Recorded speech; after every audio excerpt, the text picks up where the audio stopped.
கருட புராணம். இந்த உலகத்தை விட்டு செல்ற ஜீவன் யமனோட உலகத்துக்குள்ள நுழையறதுக்கு முன்னாடி படுற துன்பங்கள் இருக்குல்ல, இது எல்லாமே கருட புராணத்துல விரிவா எடுத்துரைக்கப்பட்டிருக்கு. மரணம் ஏற்பட்ட பிற்பாடு ஜீவன் யமலோகத்துக்கு போகுது. மனுஷன் வாழுற பூமிக்கும் யமலோகத்துக்கும் இருக்கிற தூரம் 86,000 காதம். அதாவது ஒரு காதம்னா 7 கிலோமீட்டர்னு அர்த்தம். அங்க யம தர்மனும் யம தூதுவர்களும் இருப்பாங்க. யமனும் அவனோட தூதர்களும் அஞ்சத்தக்க கருப்பு நிறத்துல ஆடைகளை உடுத்தி இருப்பாங்க. கோப முகத்தோடு பயமுறுத்துற வண்ணம் இருப்பாங்களாம். இந்த யம தூதர்கள் ஒருவனோட ஆயுட்காலம் முடிஞ்சதும் அவனை சூட்சம உருவத்துல யமன் முன்னாடி கொண்டு போய் நிறுத்துவாங்களாம். யமன் தன்னோட தூதர்கள் கிட்ட, இந்த ஜீவனை திரும்பவும் அவன் இருந்த இடத்துக்கே கொண்டு போய் விட்டு வாங்க. இன்னையில இருந்து 12ஆம் நாள் முடிஞ்ச பிற்பாடு இவனை திரும்பவும் இங்க கொண்டு வாங்க அப்படின்னு கட்டளை இடுவாராம்.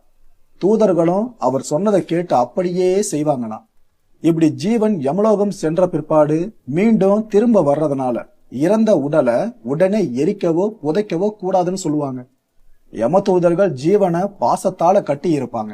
அதை அவிழ்த்து விட்டதுமே சூட்சமா உருவுல இருக்க அந்த உயிர் தன்னோட உடல் வைக்கப்பட்டிருக்க இடத்துக்கு, அப்படி இல்லைன்னா சுடுகாட்டுக்கு போகுமா. தன்னோட உடம்புக்குள்ள எப்படியாவது புகுந்துடணும் அப்படின்னு முயற்சி பண்ணி தவிக்குமா.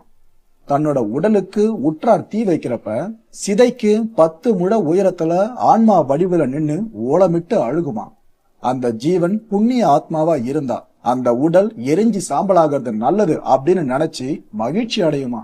அந்த உடம்பு எரிஞ்சு சாம்பல் ஆனதுமே பற்றானது அப்படியே நீங்கிடுமா. அப்போ இறந்தவனுக்கு பிண்டத்தால ஆன சரீரம் உண்டாகும். இறந்தவனுடைய மகன் 10 நாட்கள் பிண்டம் போட தகுதி படைச்சவனா கருதப்படுறான். அந்த மகன் ஒவ்வொரு நாளும் போடுற பிண்டத்தால ஜீவனுக்கு ஒவ்வொரு உடல் உறுப்புகளும் வரிசையா உண்டாகுமா. முதல் நாள் போடுற பிண்டத்தால தலை உண்டாகும்.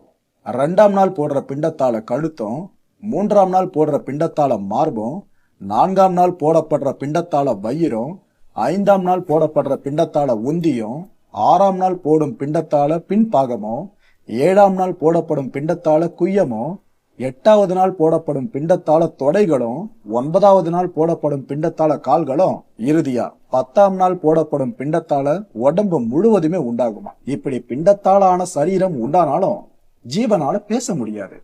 பிண்ட உருவமான ஜீவன் வீட்டுக்கு வெளியே நின்னு வீட்டுக்குள்ள இருக்க தன்னை சேர்ந்தவங்களையும் வீட்டுக்கு வந்து போகும் சுற்றத்தாரையும் பார்த்து ஏங்குமா. பசியாலையும் தாகத்தாலையும் அலறிக்கிட்டே இருக்குமா. வருத்தத்தோடவே என்ன செய்யறதுன்னு தெரியாம திகைச்சுக்கிட்டு நிற்குமா. 10ஆம் 11ஆம் நாள் தன்னோட புத்திரன் பிராண முகமா கொடுக்கப்பட்ட எல்லாத்தையும் சாப்பிட்டுட்டு 13ஆம் நாள்ல வர யம தூதர்களோடு அந்த ஆன்மா சென்றுடுமா. பாசத்தால கட்டப்பெற்ற அந்த ஜீவன்